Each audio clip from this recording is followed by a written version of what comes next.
Mis queridos amigos y hermanos, sean todos bienvenidos en el nombre de nuestro Señor Jesucristo a una nueva edición de su comentario al texto bíblico sobre el cual la lección de la escuela sabática está basada. Y en esta lección el Señor nos regala un privilegio maravilloso. Y es un bendito privilegio porque en esta lección repasamos la lección número 9 de nuestro folleto de escuela sabática titulada Bendito el que viene en el nombre del Señor. ¿De qué se trata esta lección? ¿De qué se trata este comentario? Se trata de comentar aquellos salmos reconocidos en el Nuevo Testamento como profecías que señalaban la vida, la obra de Cristo, su muerte, su resurrección, y al mismo tiempo permiten conocer como si fuese desde adentro los mismos sentimientos del mismo Mesías cuando oraba al Señor, utilizando y haciendo alusión también a las palabras de los salmos. Así que vamos a estudiar estos salmos que nos señalan a Cristo, nos hablan de una obra de nuestro Salvador y al mismo tiempo nos permiten conocer más a Cristo, cómo Él pudo experimentar nuestra humanidad y el conflicto con la más grande de las tentaciones cuando hizo suyas las palabras de los salmos. Vamos entonces en el nombre del Señor a recordar antes de orar que tenemos dos complementos. Nuestro complemento en vivo que es realizado el día sábado a las 7:30 de la mañana, hora local de Venezuela. Conéctese con nosotros en el nombre del Señor, acompáñenos mientras estudiamos en vivo y comentamos las Sagradas Escrituras juntamente con ustedes para responder alguna pregunta, algún comentario. Será un privilegio en el nombre del Señor. Y tenemos un segundo comentario, o segundo complemento, mejor dicho, que es el bosquejo escrito. Nuestro bosquejo escrito estará dejado allí en los comentarios de este video y en la descripción del mismo para que usted pueda acceder allí y descargar su versión digital o imprimir la versión para imprimir para que usted tenga allí los resúmenes principales de este comentario grabado que usted está viendo en este momento. Bien, habiendo dicho eso, vamos entonces a orar y nos dedicamos a comentar los salmos mesiánicos, salmos que señalan la vida, la obra, la muerte y resurrección de nuestro Señor Jesucristo. Vamos a orar. Bendito y santo Padre Celestial, en el nombre santo, glorioso, bendito de nuestro Señor Jesucristo, el único nombre, Señor, dado a los hombres en quien podamos ser salvos.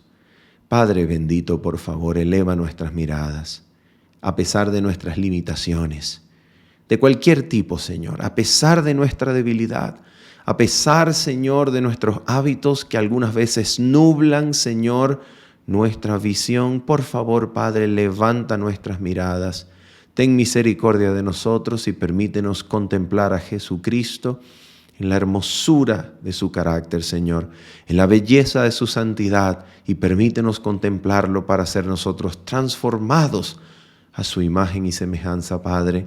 Te lo pedimos, te lo agradecemos, en el nombre santísimo de Cristo Jesús. Amén y amén. Muy bien, mis amigos, vamos entonces a comenzar comentando el Salmo número 23. ¿Por qué razón comentamos el Salmo número 23? Porque Jesucristo nos dice en Juan capítulo número 10 que Él es el buen pastor. Y el buen pastor su vida da por las ovejas.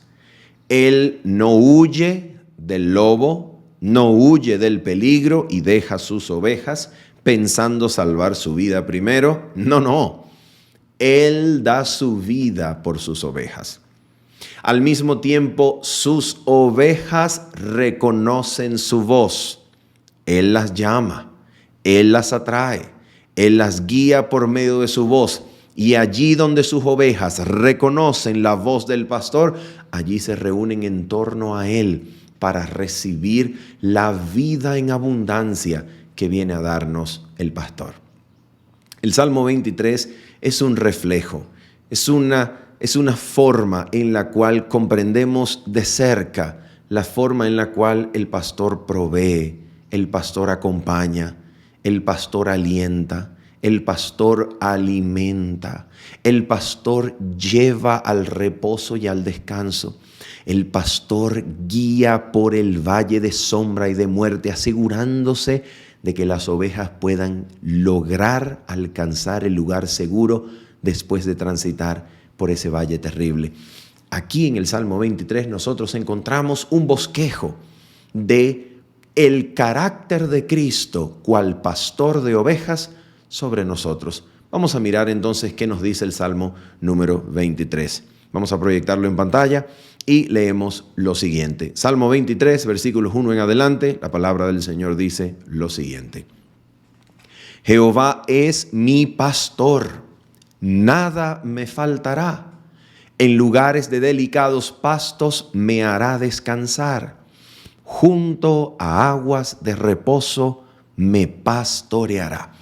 Queremos hacer una pausa aquí y mencionar la siguiente aclaración. Delicados pastos no es una pradera infinita cuya vista se pierde en el horizonte, en donde podamos nosotros imaginar que una oveja o un rebaño de ovejas, una vez llegado allí, tendrá garantizada la comida por toda la vida. No, delicados pastos son unos pequeñitos brotes de hierba que crecían al lado y por debajo de las piedras, de las rocas en medio del desierto. Aprovechando la sombra y la poquísima humedad que permite la superficie bajo la roca, allí crecían unos pequeñitos brotes de hierba. Solo los buenos pastores pueden saber dónde hallar este tipo de pastos, que en medio de una superficie bien árida, como la del desierto de Judea, bien rocosa, allí, debajo de las piedras, por la experticia, conocimiento y guía del pastor, las ovejas podían comer lo necesario para ese día.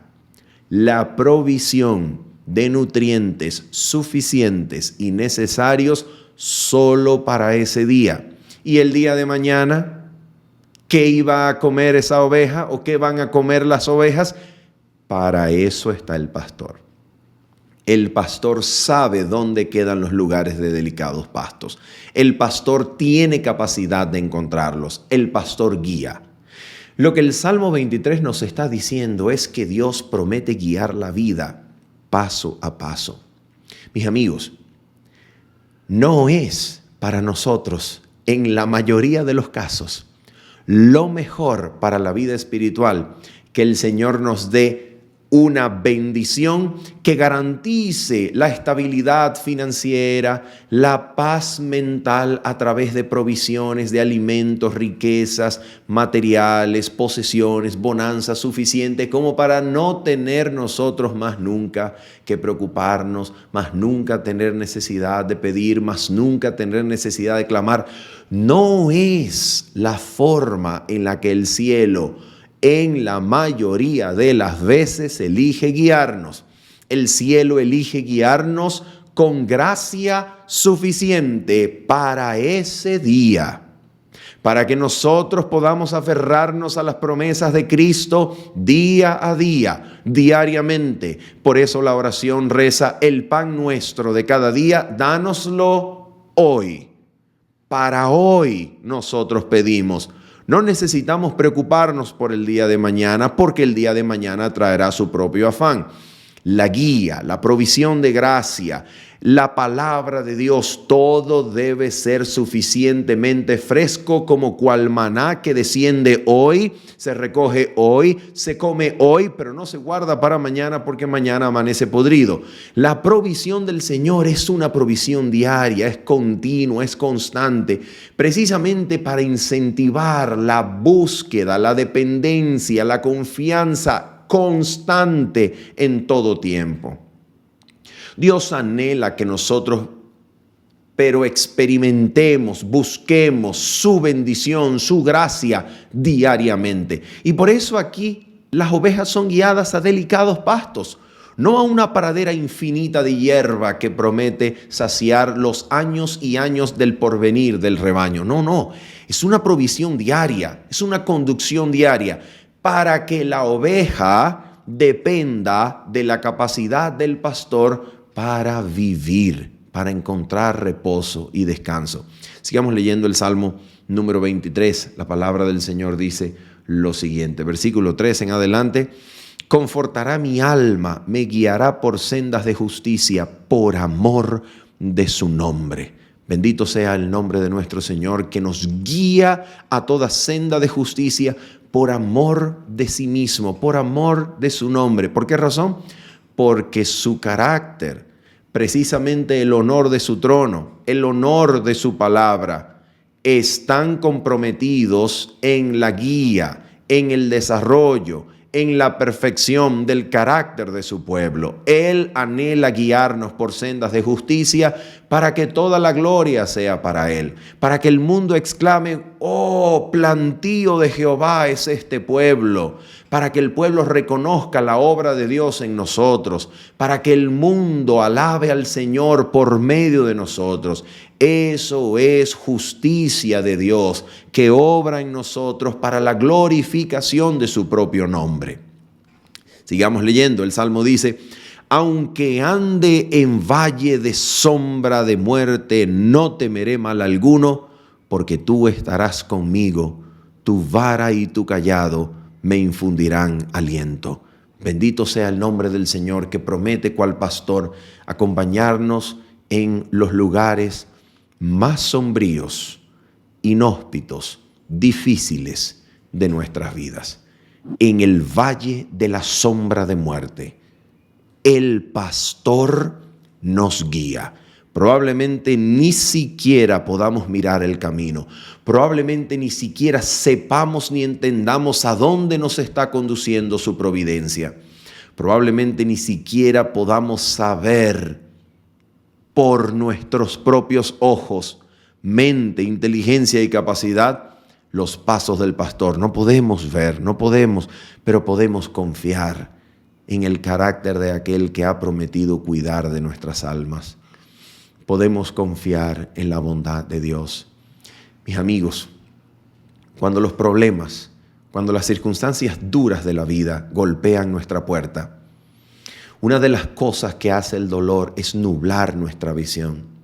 No podemos ver más allá del dolor, no podemos ver más allá del problema, no podemos ver más allá de lo que estamos sufriendo en este momento. Pero podemos elevar nuestra mente a Dios, a las cosas celestiales, al reino celestial, por medio de la contemplación de las promesas que se encuentran en su palabra. Y podemos aferrarnos a las evidencias de su carácter amoroso que antes hubiésemos tenido de Él. Aunque no podamos verlo en este momento, no podamos discernir sus pasos, su presencia a nuestro lado, podemos meditar en el carácter de amor que se ha reflejado a nosotros por medio de Cristo Jesús. Podemos meditar en su muerte, en las últimas palabras de su vida, en los últimos momentos de su vida. Y allí, cuando la mente pueda contemplar a Cristo, por la fe nos elevaremos de gloria en gloria y habitaremos seguros y confiados, aunque no podamos discernir luz en el valle de la sombra y de la muerte. Esto es maravilloso. Su guía, su cuidado, su protección. Bendito sea el nombre del Señor.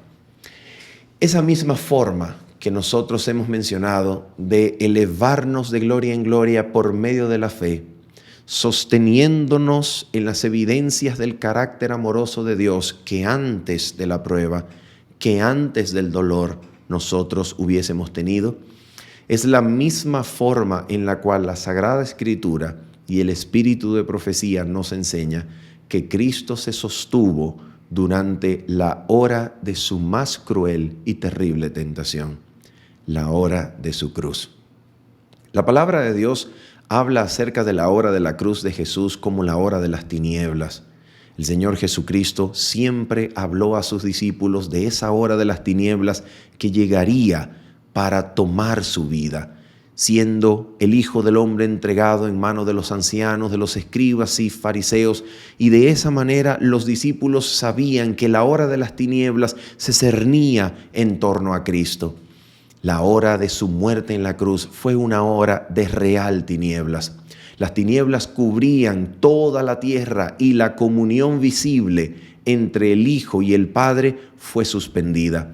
El Hijo no lograba discernir en las sombras el rostro de su Padre y la presencia del Señor parecía serle bloqueada por medio de las tinieblas que en aquella hora cubrieron la tierra. El Hijo del Hombre había decidido afirmar su rostro para pisar el lagar de la ira de Dios y fue allí solo. Mis queridos amigos y hermanos, muchísimo daño nos ha hecho la filosofía al combinarse con la teología. Muchísimo daño nos ha hecho. ¿Y por qué decimos esto? Porque cuando leemos los relatos evangélicos, los relatos de los evangelios y los salmos que hablan de la muerte y el sufrimiento de Cristo, algunas veces leemos esos relatos como si fuese sencillamente un escenario teatral, pero no una realidad vivida y experimentada por el Hijo de Dios. Oh sí, el Hijo de Dios está sufriendo, pero Él sabe que va a resucitar. Él es Dios después de todo. Oh sí, el Hijo de Dios está diciendo, Elí, Elí, lama sabactani, Dios mío, ¿por qué me has desamparado? Pero Él es Dios, Él conoce todas las cosas. Así que si Él es Dios, Él sabe que en realidad su Padre está a su lado. Y cuando leemos de esa manera los relatos bíblicos, la esencia de la humanidad de Cristo se diluye, se difumina y se pierde en medio de posturas y premisas filosóficas que nada tienen que ver con la revelación bíblica. Mis amigos, cuando leemos los relatos inspirados que nos señalan el sufrimiento del Mesías en la cruz, estamos leyendo no una obra de arte, no una obra de teatro, estamos leyendo la realidad misma, vivida y experimentada en toda su fuerza por la humanidad del Señor Jesucristo. El Señor Jesucristo en la cruz exclamó, Dios mío, ¿por qué me has desamparado? Y esto no era sencillamente el cumplimiento de una profecía mesiánica que encontramos en el Salmo 22, como lo vamos a leer. Esto era real. La esperanza no le presentaba la salida del sepulcro como algo que él conociese, como quien conoce el futuro, teniendo y participando de la mente de Dios, mientras al mismo tiempo sufría en la cruz. No, la esperanza no le presentaba su salida del sepulcro al tercer día. Jesucristo en la hora de más difícil tentación y prueba no tuvo evidencias externas, físico, de la comunión de su Padre. Jesucristo lo único que tuvo en la hora de su más cruel y ruda tentación fue la palabra de su Padre, que le diera evidencias de que Él era el Hijo de Dios y del carácter realmente amoroso de su Padre. Por la palabra de Dios, por las evidencias que antes tuviera del carácter de su Padre, Cristo sufrió la cruz y por la fe Cristo venció. Sí, querido amigo y hermano, Cristo venció por la fe. Le fue necesario creer y aferrarse a las evidencias del carácter de su Padre que le aportaban las Sagradas Escrituras, porque en esa hora de prueba Jesucristo temía realmente que el pecado fuese tan ofensivo para Dios y su Padre que la separación con su Padre resultase eterna. Cristo decidió morir encomendando su último aliento al Padre, no sabiendo que iba a resucitar al tercer día. Él creía que eso iba a ocurrir por medio de la fe en la palabra, por el conocimiento en la palabra, pero él no veía la resurrección como Dios que ve el fin desde el principio. Él había sometido esa facultad a su Padre cuando se vació a sí mismo haciéndose humano como nosotros. Lo que leemos en el Salmo 22 a continuación, por tanto, no es una obra de teatro, es realidad pura. El Hijo de Dios gemía por el peso de los pecados del mundo que fueron depositados sobre él. Y ese peso, esa ansiedad, ese dolor, esa ansiedad de separación de su Padre causó el rompimiento de su corazón. Por eso Cristo tiene una muerte bien temprana en medio de lo que acostumbraba ser la muerte de los crucificados en el siglo I de nuestra era. Los crucificados podían durar un día, 2 días sufriendo, languideciendo, muriendo en la cruz, pero en unas pocas horas el Hijo de Dios estaba muerto. El peso de los pecados del mundo y el temor de que la separación con su Padre resultase eterna rompió el corazón del Hijo de Dios. Por la fe, Jesucristo entonces, en la hora de las tinieblas, se aferró a las evidencias del carácter de su Padre que podía extraer de las Sagradas Escrituras. ¿Y todo para qué, mi querido amigo y hermano? ¿Todo para qué? Precisamente para sufrir la tentación en los mismos términos, circunstancias y con los mismos recursos disponibles que tú y yo tenemos. Tú y yo no tenemos acceso a una comunión visible con Dios, donde veamos su luz salir del cielo y escuchar su voz que dice: este es mi Hijo amado en quien tengo contentamiento. No tenemos ese privilegio, pero tenemos su palabra. Tenemos la palabra que nos desvela, que nos muestra el carácter de Dios. En la hora de la tentación, Jesucristo siempre se aferró a aquello que para ti y para mí está disponible, para darnos no solamente un ejemplo, sino para enseñarnos que el poder para resistir proviene de su palabra, para elevar la palabra al nivel de sostener la experiencia, como si fuese el mismo aliento de Dios que da vida a la mente y corazón cuando están a punto de ceder ante el peligro de la tentación.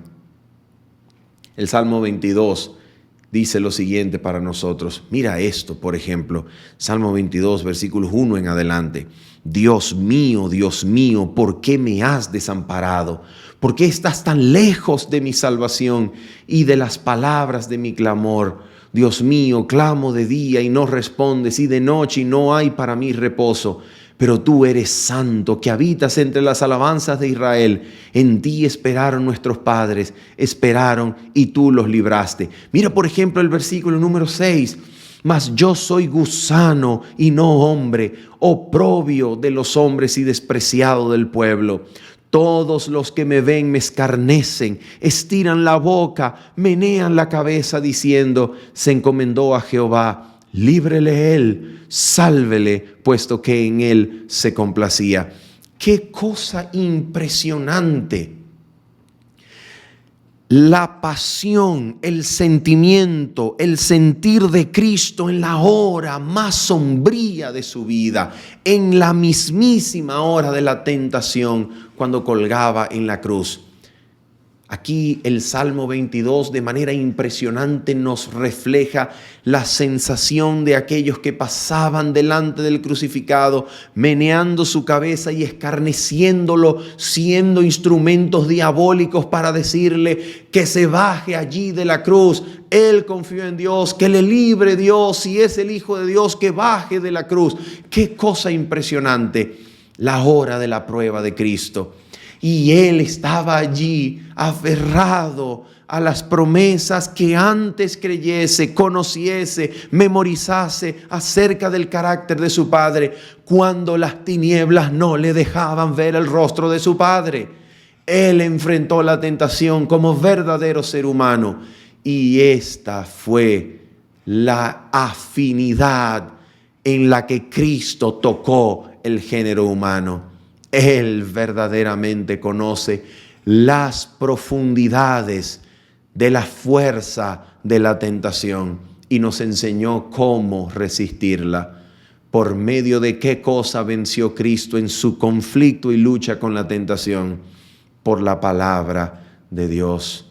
Allí se aferró, allí descansó y allí creyó por la fe en todo lo que el Padre era y él conocía de su Padre por medio de la palabra escrita, para que nosotros podamos hacer lo mismo en la hora de la tentación.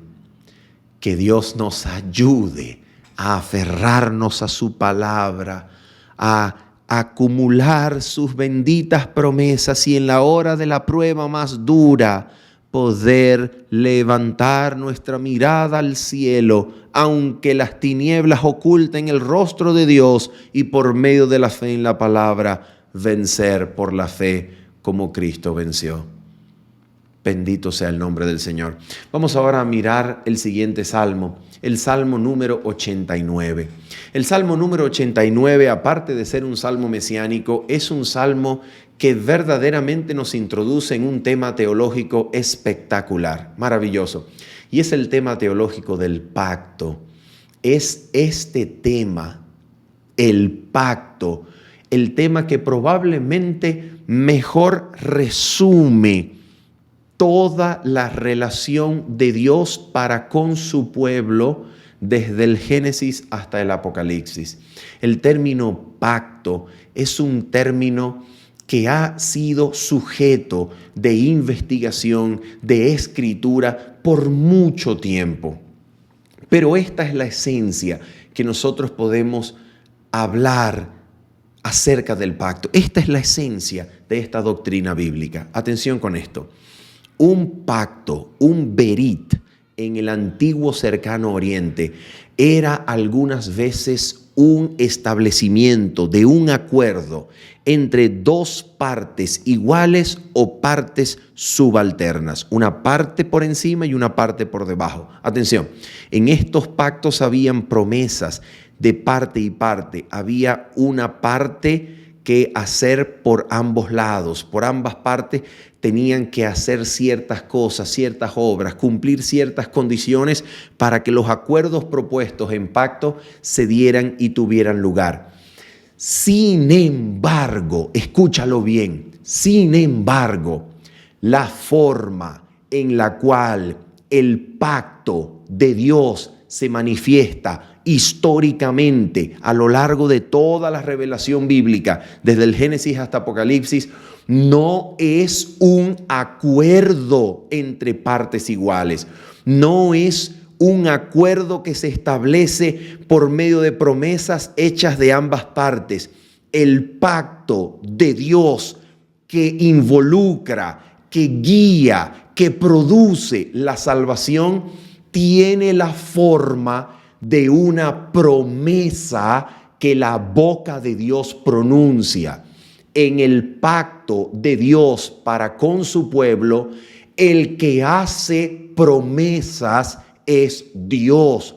Dios prometió dar la tierra en herencia al descendiente, a la simiente de Abraham, que según Gálatas capítulo número 3, versículo 16 en adelante, esa simiente, ese descendiente que recibe la promesa de la tierra en heredad y que hereda la tierra y garantiza la tierra nueva para los que creen en Él, es Jesucristo. Jesucristo es el verdadero heredero de las promesas divinas. Jesucristo es el verdadero heredero de la tierra y de toda promesa que Dios ha hecho para la humanidad. Jesucristo hereda las promesas divinas, Jesucristo hereda la tierra y entonces a los que confían en Él y creen en Él, Jesucristo los hace coherederos. Por tanto, nuestra participación en el pacto no es una participación como elemento, parte o lado constituyente del pacto. No, nosotros participamos del pacto como beneficiarios. Cristo es una de las partes del pacto. El Padre de gloria es la otra parte del pacto. El Padre y Cristo hacen el acuerdo, establecen la promesa, construyen el juramento. Y precisamente porque está garantizado por juramento entre el Padre y el Hijo, las promesas de ese bendito pacto para con la humanidad que Cristo hereda no son cambiables, no dependen de la historia humana, no dependen de la fidelidad o la no fidelidad del pueblo de Dios, dependen de Cristo, para que Cristo, habiendo recibido las promesas del Padre y heredándolas legalmente, Él pueda dispensar sus ricos dones a la humanidad que participa como beneficiario de ese pacto, siendo coheredero juntamente con Cristo. Este pacto es así y existe desde el instante en que Dios le llamó a Abraham y le dio a Abraham su pacto. Abraham era elegido de Dios para experimentar el poder de ese llamamiento, el poder de la palabra que llama. Y por eso todas las pruebas de la vida de Abraham, hasta el nacimiento y el posterior ofrecimiento en sacrificio de Isaac, el hijo de la promesa, tienen la finalidad de llevar al patriarca Abraham a reconocer que todo lo que vive, todo lo que es firme, todo lo que trasciende, permanece y nunca pasa, es la bendita palabra de Dios, la promesa. Allí está el poder. Por tanto, no es el descendiente carnal de Abraham el que hereda la primogenitura ni la herencia. La hereda el hijo de la promesa, para que sea por la promesa, para que sea por el Espíritu, para que la herencia sea siempre de carácter espiritual, nunca de carácter carnal, y se herede precisa y únicamente por medio de la fe. Este pacto fue el pacto que Dios quiso ofrecerle al pueblo de Israel en el Sinaí, pero que el pueblo de Israel rechazó precisamente por su pretensión basada en la autoconfianza de creer que el pueblo podía por sí mismo ofrecerle a Dios una parte de obediencia para garantizar y granjearse a sí mismo sus promesas. No. El pueblo concertó apresuradamente un pacto con su Señor diciendo: todo lo que hemos oído haremos y obedeceremos. Y entonces este pacto apresuradamente concertado fue roto unas semanas más tarde, en la que el pueblo se daría cuenta de que la estabilidad de sus promesas eran vanas. Sus promesas no servían para nada porque eran tan débiles. Y la evidencia de la debilidad estaba en que todo el pueblo se postró delante de un becerro de oro. Eran tan débiles que no se puede hacer pacto con Dios basado en promesas humanas. Entonces Dios misericordiosamente les da el pacto eterno en sombra, y es la voluntad divina ir dando un conocimiento cada vez más progresivo y claro de aquello en lo que consiste el pacto eterno. Y eso es lo que va a suceder por medio de los profetas Jeremías, Ezequiel, Isaías, y precisamente por medio del juramento y promesa que Dios le hace a David, su siervo. ¿Cuál es este pacto que Dios le hace a David, su siervo? Vamos a mirar lo que nos dice el Salmo 89. Mira lo que dice el Salmo 89, rápidamente. Dice así, vamos a leer algunos de sus versículos más importantes. Dice lo siguiente. Salmo 89, versículo número 1 en adelante, dice así: las misericordias de Jehová cantaré perpetuamente. De generación en generación haré notoria tu fidelidad con mi boca. Porque dije, para siempre será edificada misericordia. Vamos a hacer una pausa. Nota por favor cuántas veces se ha pronunciado la palabra para siempre, de generación en generación, perpetuamente, para siempre y otra vez. ¿Por qué razón? Precisamente porque aquí el Salmo 89 va a registrar una promesa que es de carácter eterno, es de carácter inmutable, una herencia que juntamente con la promesa de Dios dada a Abraham conforman las dos cosas por las cuales es imposible que Dios mienta. Un juramento hecho a Abraham en Génesis 22, 18. Por mí mismo he jurado, dice Jehová, que por cuanto no me rehusaste a tu único hijo, por mí mismo he jurado que de cierto te bendeciré y en tu simiente serán benditas las naciones de la tierra.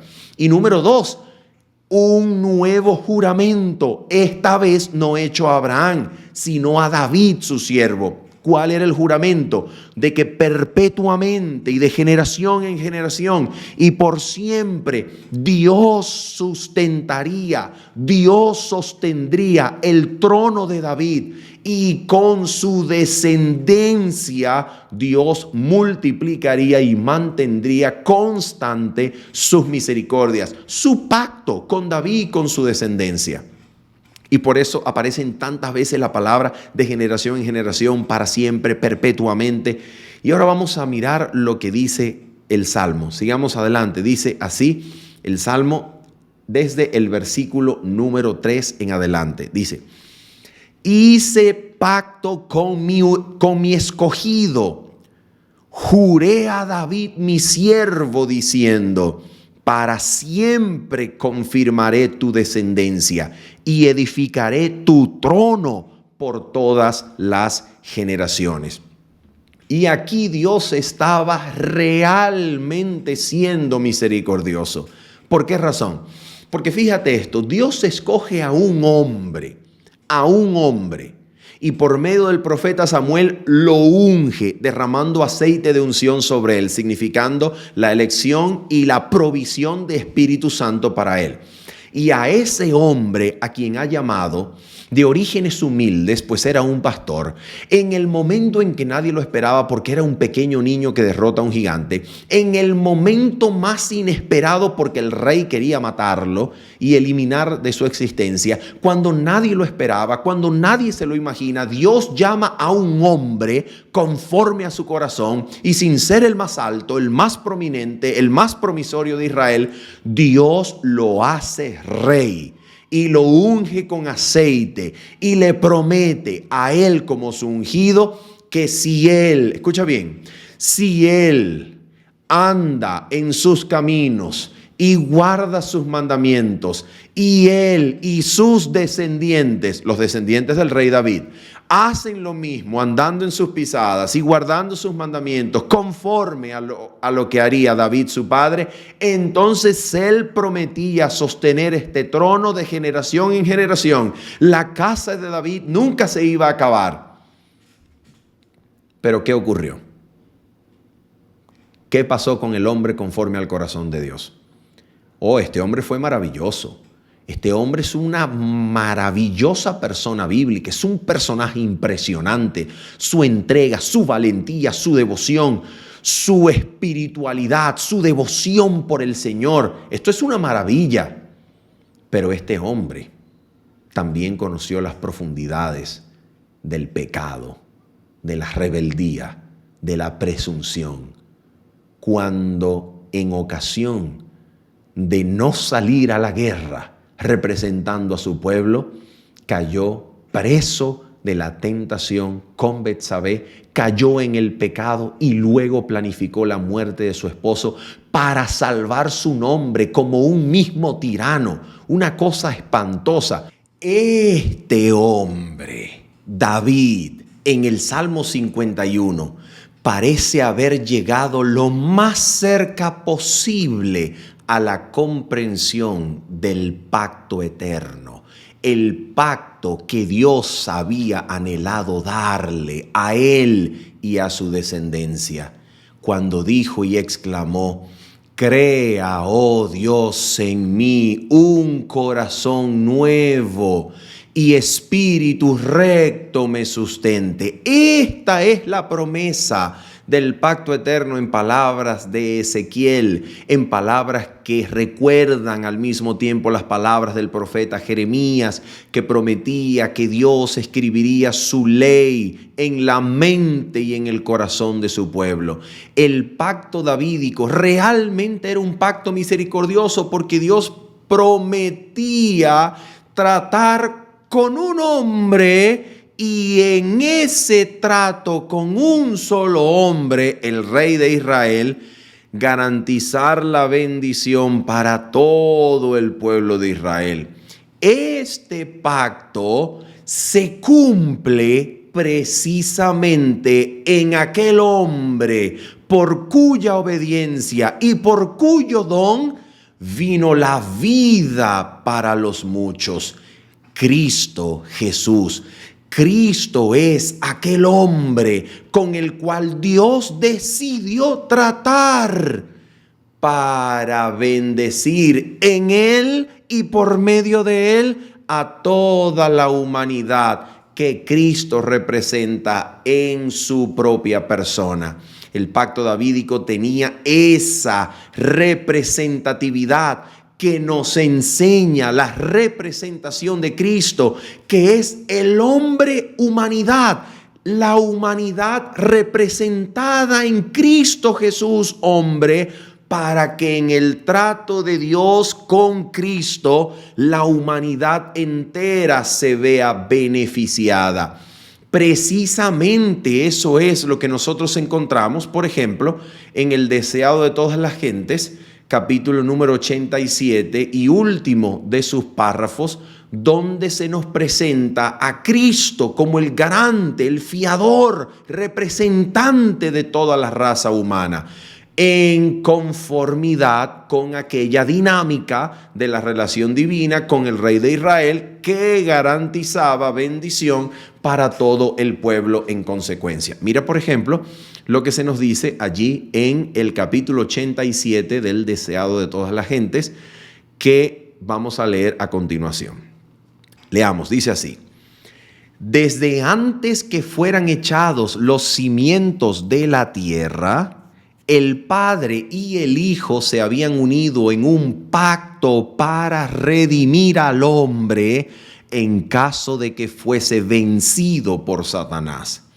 Habían unido sus manos en un solemne compromiso de que Cristo sería fiador de la especie humana.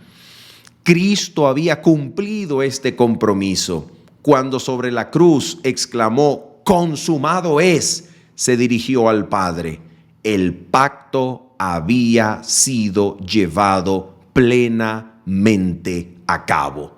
Nota que Cristo entonces con este pacto, con esta promesa de ser garante, representante, fiador, sustituto de toda la raza humana, Cristo garantiza para todo hombre los beneficios de la redención. Atención. No estamos diciendo que Cristo salvará a todo hombre, como si ningún ser humano se perderá. No estamos diciendo eso, jamás. Lo que estamos diciendo es que todo hombre que vive sobre la faz de la tierra, en toda la historia del mundo, desde el Edén hasta el día final, todo hombre participa en parte de los beneficios de la redención. Porque gracias a esa redención obtenida por Cristo en la cruz, recibida de su Padre como verdadero heredero del mundo y legal dispensador de las bendiciones de su pacto, todo hombre puede respirar la atmósfera vivificante de gracia con la que Dios rodeó al mundo entero por el don de su amado Hijo. En otras palabras, no existe hombre alguno sobre la tierra, ni mujer en toda la historia del mundo que no haya tenido ya una probadita de la gracia de Cristo. Precisamente porque Cristo representaba a todo hombre cuando obtuvo las bendiciones infinitas del pacto que Él y su Padre habían establecido. Y entonces eso hace que todo hombre que viene a vivir a este mundo, que todo hombre que nace a este mundo, haya podido ser atraído durante su vida en la tierra por los encantos de Cristo, por la mente que obra en las cosas de la naturaleza, que atrae constantemente la mente de los hombres para que se vuelvan de los vanos placeres del mundo a las únicas cosas que dan gozo y reposo, que son la gracia de Cristo y el gozo de la santidad. En ese sentido, todo hombre que vive sobre la tierra se ha beneficiado de la cruz del Calvario. La cruz del Calvario es la vida del mundo. Y por tanto la cruz está estampada en cada pan, en cada vaso de agua, en cada comida, en cada bebida, en cada respiración, en cada rayo de luz. La cruz del Calvario es la razón de la vida del mundo hasta el día de hoy.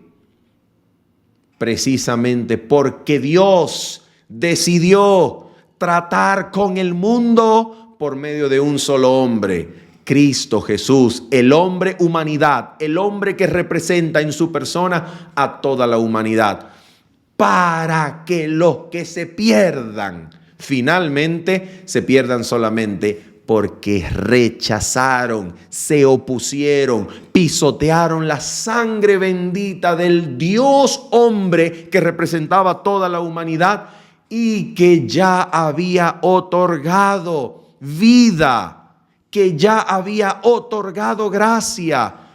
Pero esta gracia, esta vida y este don, habiendo sido rechazados, conducirán a los perdidos por su rechazamiento de la cruz, finalmente a perdición.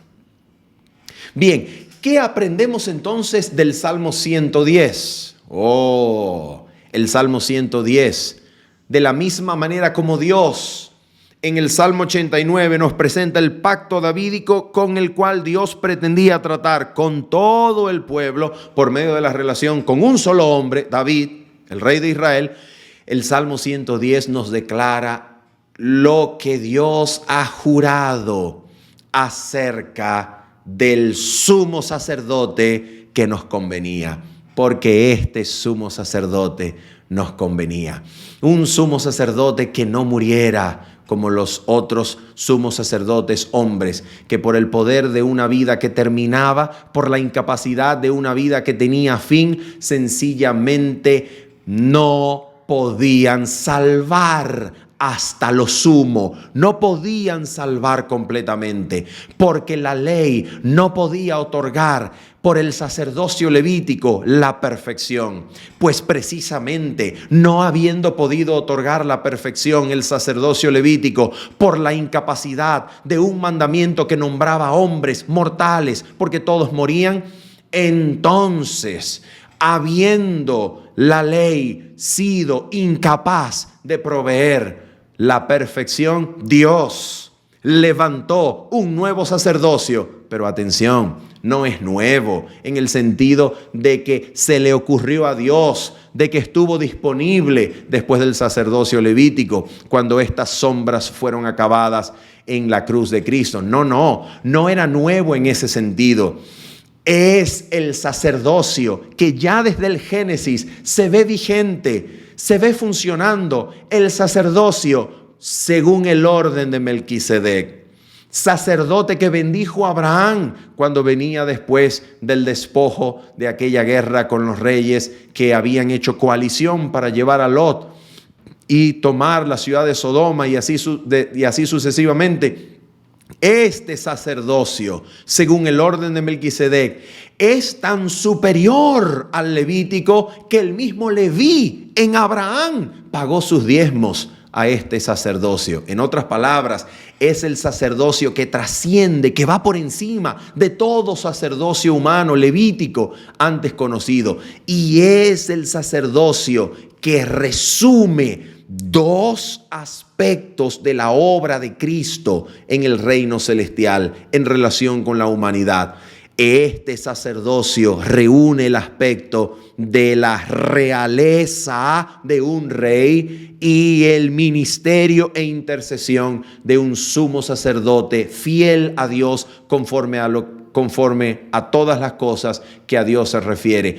Este sacerdocio, Melquisedec, rey de paz, es al mismo tiempo rey y al mismo tiempo sacerdote. El que se sienta en el trono del Padre se sienta para heredar la nueva ciudad, la nueva Jerusalén, la ciudad santa adornada con las justicias de los santos. Y para garantizar esa justicia de los santos, este sumo sacerdote, conforme al orden de Melquisedec, otorga lo que el sacerdocio levítico no entregó. Otorga la perfección, que en el libro de Hebreos no es otra cosa, sino que recibir por la fe en la ofrenda de Cristo en la cruz y en su ministerio sacerdotal, se recibe las promesas cumplidas del pacto eterno, la promesa de un nuevo corazón que tiene la ley de Dios en la mente y en el corazón, la promesa de una comunión constante, genuina, real con el mismo Padre por medio de Cristo, y la promesa del perdón total y completo,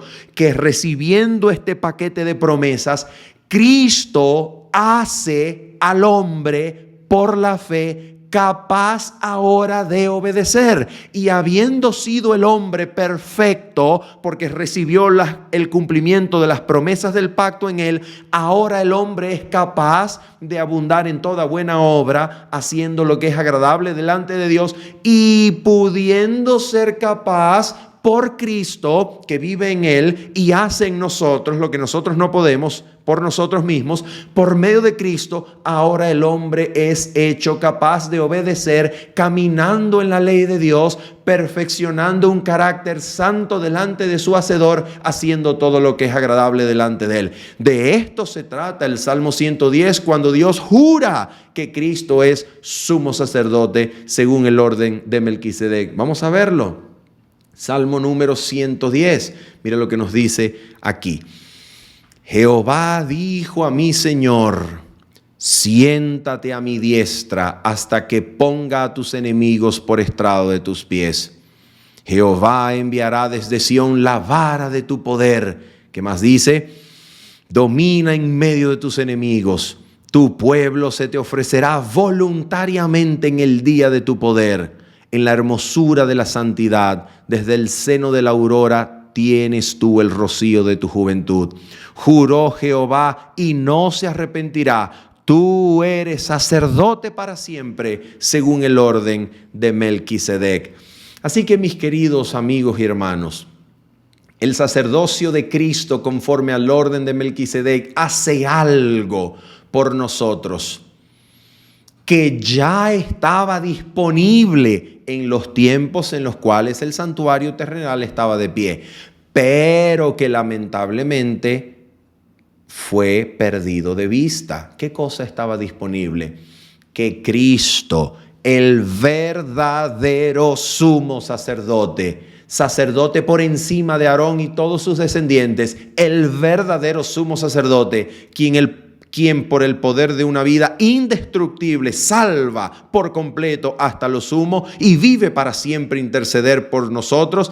Este Cristo alcanza la diestra de su Padre y nos abre un camino nuevo y vivo a través del velo, esto es, de su carne, su humanidad. Cristo, sentado a la diestra del Padre, es un humano glorificado, de manera que puede, por ese vínculo, por la humanidad que aún retiene y que retendrá por los siglos de los siglos, por ese vínculo, Cristo garantiza el cumplimiento de toda promesa divina para los hombres. El yo soy es la garantía de todas las promesas. Mientras viva un sumo sacerdote humano glorificado delante del Padre, la humanidad tendrá acceso al trono de Dios para hallar gracia y oportuno socorro en su lucha contra el pecado que nos asedia. De eso se trata, siempre se ha tratado de eso, y por eso Cristo nos ofrece esa garantía de su sacerdocio, no solamente para hacer expiación en el sentido de quien perdona los pecados pasados, sino que hace expiación en el sentido de que puede evitar el pecado en el cual no hemos caído, pero que estamos siendo tentados a caer. Él puede evitarlo para que no caigamos y así limpiar la casa de Dios, limpiar los registros celestiales, limpiar al pueblo de Dios y presentar al pueblo de Dios limpios, con cuerpos puros lavados en agua limpia, con corazones purificados de mala conciencia, y nos invita a acercarnos confiadamente al lugar santísimo para hallar ese poder, para hallar esa comunión y así ser presentados limpios delante de su gloria. Habiendo dicho esto, mis queridos hermanos, y esperando que usted haya sido en el nombre de Jesucristo bendecido y edificado por este comentario, nos despedimos de ustedes en el nombre del Señor, esperándolos ver para el fin de semana, en el nombre del Señor, durante nuestro repaso en vivo, comentando una vez más la lección de la escuela sabática y así aprender juntos en el nombre del Señor. Nos despedimos diciéndoles bendiciones. Chao, chao.